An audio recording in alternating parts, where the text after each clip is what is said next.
ლექციებიდან პირველ რიგში ვისწავლე ის სხვადასხვა სიტუაციებში თუ როგორ უნდა მოიქცე და როგორ უნდა მიუდგე სხვადასხვა ადამიანებს.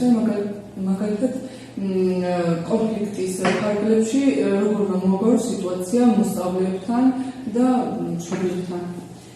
პირველ რიგში ვიტყვი ლექციებიდან უკეთესად ვისწავლე როგორ გავუქოჩნოს თავს. არაერთი ვარჯიში ვისწავლე რაუნდინგის ტექნიკას, mindfulness ვარჯიშები, რომელიც ძალიან გამომადგამებია ცხოვრებაში და ვფიქრობ, რომ ამ ტექნიკების გამოყენება საზოგადოებაში ძალიან გამოგვადგა.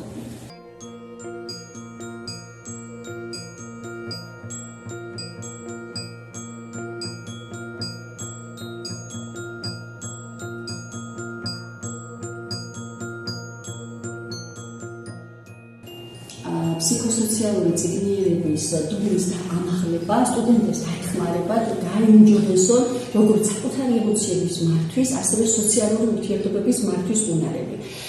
ემოციური კეთილდღეობა ხელს შეუწყობს შექმნა კლასში უსაფრთხოების და ნდობის განცდა.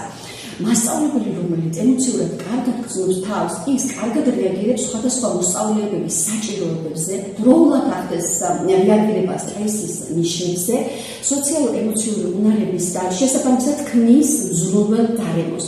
სოციალურ-ემოციური უნარების წარმატებით ათვისება დაეხმარება სტუდენტებს დაიცვან თავი პროფესიული გადაწყვეტისგან და ასევე მათ მომავალ პროფესიულ საქმიანობაში.